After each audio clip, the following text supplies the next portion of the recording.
అధిక బరువు అనేక సమస్యలకు కారణం. సాహితీ యోగా ఆన్లైన్ క్లాసులో జాయిన్ అవ్వండి.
గ్రామీణ వైద్యుల సంక్షేమ సంఘం Machilipatnam rural and urban area నుంచి దాదాపు 272 మంది గ్రూప్లో ఈ రోజున రూరల్ ఏరియాస్లో అంటే ఇంటీరియర్ ఆమ్లెట్స్ ఏజెన్సీ ఏరియా తండాలు సీషోర్ ఏరియా అర్ధరాత్రి గడ్డ తెల్లవారుజామున వచ్చి తలుపు కొడితే అది chest pain, gastritis pain, myocardial pain, muscle cramp అని ఏది అనేది డిటెక్ట్ చేసి ఫస్ట్ బీపీ పల్స్ రేట్ చూసిన తర్వాత depending on the investigation of the hyper tension of the BP results ఒక సబ్లింగ్వల్ నాలి కింద పెట్టి హైర్ ఇన్స్టిట్యూట్కి షిఫ్ట్ చేసేది మారుమూల ఏరియాలో చేసేటువంటి గ్రామీణ వైద్యుడే.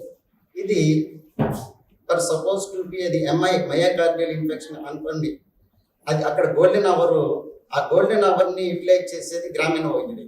ఎందుకంటే హైర్ ఇన్స్టిట్యూట్ సెండ్ చేసేటప్పుడు హాఫ్ అన్ అవర్ అవ్వచ్చు, 3/4 hours అవ్వచ్చు from the reason of the agency to town. ఆ టౌన్కి షిఫ్ట్ చేసే టైంలోనే చాలా కేసెస్ కొలాప్స్ అయిన సందర్భాలు చాలా ఉన్నాయి. మరి ఈ రోజున 45 నుంచి 50 సంవత్సరాల నుంచి రూరల్ ఏరియాస్లో ఇచ్చే గ్రామీణ వైద్యుల వైద్యం అనేది ఒక మినిమం ప్రైస్తో గ్రామీణ వైద్యులు చేస్తుంటే దీనిని మరి ఏ ప్రభుత్వానికి సంబంధించిన విషయమైనా సరే రాష్ట్ర నాయకుల నుంచి జిల్లా నాయకులకి తెలవడం జరుగుతుంది. వాళ్ళు రికగ్నైజేషన్ సంగతి పక్కన పెడితే గ్రామీణ వైద్యుల మీద హెరాస్మెంట్, డిపార్ట్మెంట్ నుంచి ప్రెషర్స్, మీరు ఇది చేయాలి, ఇది చేయకూడదు, మీ కోర్స్ ఎలా ఉండాలని చెప్పి విపరీతమైన సైకలాజికల్గా మానసిక ఒత్తిడి తెస్తూ గ్రామీణ వైద్యుల్ని ఇబ్బంది పెట్టడం పక్కన పెట్టి మరి 2008లో ఒక పారామెడికల్ అండ్ పైలట్ ప్రాజెక్ట్ అనేది క్రియేట్ చేసి 75% ట్రైనింగ్ ఇచ్చి 25% అక్కడితో సక్సెస్ చేసి టిల్లం ఇప్పుడు వరకు రీఓపెన్ చేయకుండా గ్రామీణ వైద్యులు పట్టుకొట్టి ఈ రోజున గ్రామీణ వైద్యులకి మేము చేస్తాము, రిమైనింగ్ ఓపెన్ చేసి మీకు సర్టిఫై ఇచ్చి 25% మేము రీఓపెన్ చేసి ట్రైన్ ఇస్తాము అన్న చెప్పిన ప్రభుత్వం ఇప్పటి వరకు కూడా చేయకపోగా మరి వారి నిబంధనానుసారం ప్రభుత్వానికి సంబంధించిన ఇష్యూ గ్రామీణ వైద్యులను పట్టించుకున్న దాఖలా లేకపోగా మరి క్లినిక్లు అసోసియేట్ ఆఫ్ ద గవర్నమెంట్ పెట్టి వాళ్ళ రన్నింగ్ చేస్తున్నారంటే గ్రామీణ వైద్యులకి పరిస్థితి ఎలా ఉందంటే పోస్ట్ కోవిడ్ తర్వాత రోజుకు వచ్చి 200 నుంచి 300 కూడా గెయిన్ లేకుండా ఫ్యామిలీలు సర్వైవ్ అవుతున్నారు ఇవాళ. అట్ ద సేమ్ టైం వచ్చి post Covid during the period of pandemic లో చాలా మంది గ్రామీణ వైద్యులు మేము పోగొట్టుకున్నాం. అలాగే ప్రాణాలకు తెగించి చాలా కేసెస్ గవర్నమెంట్ హాస్పిటల్ సంగతి పక్కన పెడితే కార్పొరేట్ సెక్టార్లో లక్షలు ఖర్చు పెట్టుకోలేక గ్రామీణ వైద్యులు చేసిన సర్వీస్ ప్రభుత్వానికి తెలుసు, ప్రజలకు తెలుసు. ఈ రోజు వరకు నేను చెప్పేది ఏంటంటే 70,000 నుంచి 75,000 మంది 13 జిల్లాల్లో వాళ్ళు సర్వైవ్ అవుతున్నారు ఓన్లీ ఒక by the first aid practice. ఈ ఫస్ట్ ఎయిడ్ ప్రాక్టీస్లోనే కోవిడ్ 2021 పాండమిక్లోనూ ఎంత మందిని సర్వైవ్ చేశారనేది ప్రభుత్వానికి తెలుసు. కానీ ఇప్పటికీ కూడా ప్రజెంట్ ఇప్పుడు సిచ్యువేషన్స్ కూడా ప్రభుత్వం నుంచి మాకు ప్రెషర్స్ ఎక్కువ ఉన్నాయి. అన్ఎంప్లాయ్మెంట్గా 70,000 మందిని కూడా వీళ్ళు ఒక కన్సెంట్ క్వాలిఫైడ్ నర్సింగ్ హోమ్లో 5 to 6 years చేసిన ఎక్స్పీరియన్స్ మీద ఆ experience depending on the experience membership తీసుకుని పల్లెటూరులో ఒక బ్యాగ్, సైకిల్ బ్యాగ్ తగిలించుకుని మొబైల్ సిస్టంలో మారుమూల ఒక పాడేరు, లంబసింగి, శ్రీకాకుళం ఏరియా లాంటి ఏజెన్సీ ఏరియాలో 9th monthలో లేబర్ పెయిన్స్ వచ్చినప్పుడు మంచం వెల్లకిలా పెట్టి ఒక డోలీలాగా కట్టి తీసుకొచ్చి 108లో మెయిన్ రోడ్ తీసుకొచ్చి 108లో షిఫ్ట్ చేసే ఈ కైండ్ ఆఫ్ ఈ డ్యూరింగ్ పీరియడ్లో 1.5 hour పీరియడ్లో చేసిన, వాళ్ళు చెప్పిన ఫస్ట్ ఎయిడ్ వీళ్ళ సర్వేలోనే వాళ్ళే చెప్పారు. ఈ గ్రామీణ వైద్యుడు చేసిన దానికి షిఫ్ట్ చేసి దానికి labour and caesar, normal delivery, అలా నంబర్ ఆఫ్ కేసెస్ ఉన్నాయి. అట్ ద సేమ్ టైం వచ్చి హెచ్ఐవి అవేర్నెస్ ప్రోగ్రామ్స్ కానీ, నేషనల్ డైజెస్టర్లో సర్వీసెస్ కానీ, ఫ్రీ మెడికల్ క్యాంప్స్ కానీ, ఫ్యామిలీ ప్లానింగ్ సర్వీసెస్ కానీ అంతా గ్రామీణ వైద్యులే చేశారు. కాబట్టి మేము ఒకటే చెప్తున్నాము, మాకు రీసెంట్గా కళ్యాణ్ గారిని నేను మచిలీపట్నంలో కలవడం జరిగింది.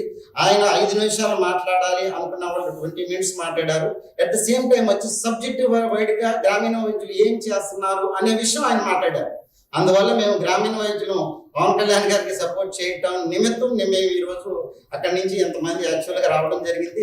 దీనికి కూడా చాలా నాకు ఒత్తిడి వచ్చింది. అయినా సరే దేనికి లెక్క చేయకుండా మేము జనరల్గా అయితే 100 members టార్గెట్ పెట్టుకుని వద్దాం అనుకున్నాము. మరి శివశంకర్ గారికి మాకు eventually would like to thank you very much once again Shivashankar sir. Thank you once again. As well as మా ప్రెసిడెంట్ మా సురేష్ గారు, మా కొలీగ్, ఆయన చేసిన సర్వీస్ అయితే ఈ పూట చాలు చెప్పాలంటే. Okay sir, thank you. మీ అందరికీ జనసేన పార్టీలోకి ఈరోజు రావడం చాలా సంతోషదాయకం. మనస్ఫూర్తిగా ఆహ్వానం. సురేష్ గారి ఆధ్వర్యంలో ఆర్ఎంపీ డాక్టర్స్ ప్రభావం ఎలా ఉంటుందో నాకు బాగా తెలిసిన వాడు. ఎందుకంటే నేను ఒక కుగ్రామం నుంచి వచ్చిన వాడిని కాబట్టి గ్రామాల్లో ప్రజలను ఏ రకంగా మీరు ప్రభావితం చేయగలరు అది బాగా తెలిసిన వ్యక్తి. మీరందరూ ఒకటి గుర్తుపెట్టుకోవాలి, పవన్ కళ్యాణ్ గారు రాజకీయాల్లోకి రావడం చాలా సుదీర్ఘమైన లక్ష్యంతో వచ్చారు. ఈ వ్యవస్థను ప్రక్షాళన చేయాలని, సామాన్యుడికి అందుబాటులో అధికారం ఉండాలి. ఈ లక్ష్యం చేరుకోవాలంటే మీరు, నేను, మనందరం కూడా కష్టపడి జనసేన పార్టీని ముందుకు తీసుకెళ్లాల్సిన బాధ్యత మన భుజస్కంధాలకు తీసుకోవాలి. ఇందాక సోదరుడు చెప్తా ఉన్నాడు, నేను 2 ఓట్లు మనిషి కోటేస్తానంటే ఆ అబ్బాయి ఆ ఏడాది కుదరలేదు. 2 జనసేనకే వేయాలి అని అంటే యువత ఎందుకు అంతలా ప్రభావితం అయింది అంటే పవన్ కళ్యాణ్ గారు యువత 25 సంవత్సరాల భవిష్యత్తు కోసం ఆలోచిస్తుంది. అది వాళ్ళకి అర్థమైంది. అర్థమవని మన పల్లెటూరులో ఉన్నటువంటి ప్రజలను మీరు ఎడ్యుకేట్ చేయాలి. మీరు చేసి ఈ జనసేన పార్టీ ఎందుకు స్థాపించారు పవన్ కళ్యాణ్ గారు, ఆయన రాజకీయాల్లోకి ఎందుకు వచ్చారు, వారి లక్ష్యాలు ఇవన్నీ కూడా మీరు తెలియజేసి జనసేన బలోపేతం చేయండి. ముఖ్యంగా అందరూ మచిలీపట్నం సందర్భ ప్రాంతీయుల్లో ఉన్నారు. మచిలీపట్నంలో అక్కడ ఒక పెద్ద వైరస్ ఉంది, పేర్ని వైరస్ అనేది. దాన్ని మనం తీయాలి బయటికి. ఎందుకంటే ఆ వైరస్ వల్ల చాలా నష్టం జరుగుతుంది మచిలీపట్నం నియోజకవర్గం, ముఖ్యంగా ఉమ్మడి కృష్ణా జిల్లాలో. రాష్ట్రం అంతా కూడా వైరస్ పరుస్తూ ఉంటుంది. అప్పుడప్పుడు పవన్ కళ్యాణ్ గారిని వ్యక్తిగతంగా విమర్శిస్తుంది. కాబట్టి మీ మీద ఎక్కువ బాధ్యత ఉంటాయి. సో మరొకసారి మీ అందరికి స్వాగతం పలుకుతూ సెలవు తీసుకుంటాం. Thank you. సుమన్ టీవీలో మీ పర్సనల్ అండ్ బిజినెస్ ప్రమోషన్స్ కోసం కింది నెంబర్కి కాంటాక్ట్ చేయండి.